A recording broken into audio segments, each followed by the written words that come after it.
नई नीति में सालाना सब्सिडी को 3 गुना बढ़ाकर 8,000 करोड़ रुपए कर दिया गया है। गुजरात औद्योगिक नीति 2020 निजी औद्योगिक पार्कों को भी बढ़ावा दे रही है। उद्योगों को बढ़ावा देने के लिए गुजरात सरकार ने नई औद्योगिक नीति साल 2020 में लागू की। इसका मकसद 5 साल में उद्योगों को 40,000 करोड़ रुपए की भारी सब्सिडी देना है। नई नीति में सालाना सब्सिडी को 3 गुना बढ़ाकर 8,000 करोड़ रुपए कर दिया गया है। इससे राज्य में उद्योगों को भरपूर मदद मिलेगी। जीआईडीसी के प्रबंध निदेशक राहुल गुप्ता ने जानकारी दी कि गुजरात की नई नीति राज्य में औद्योगिक विकास को किस तरह बढ़ावा दे रही है। If we look at the component of incentives, then you will find that the incentives that are offered under the new policy are manifold, in the sense that importance has been given by the state government to value addition, because incentives are given by way of net SGST reimbursement. So if more value addition takes place within the state of Gujarat, an industry will tend to get more incentives in terms of net SGST.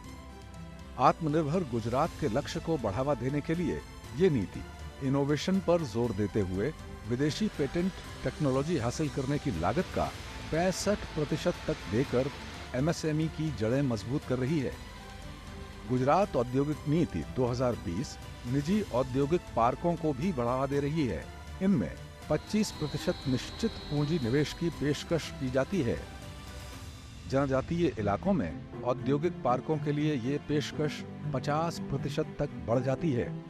Gujarat chamber of commerce and industry के उपाध्यक्ष Sandeep engineer Gujarat में उद्योगों के विकास के लिए प्रधानमंत्री नरेंद्र मोदी के नजरिए को श्रेय देते हैं।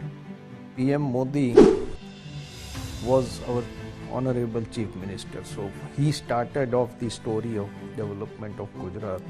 His initiatives, first to simplify the way of businesses are done, the approvals, the way the new, you can say, he created many regions where you can come and put industries. He created a gift city which can work to develop the economy and future of Gujarat. नए मौकों का स्वागत करने और वैश्विक बदलावों को अपनाने वाला गुजरात रणनीतिक और दूरदर्शी औद्योगिक नीति की वजह से प्रगति का प्रतीक बना हुआ है।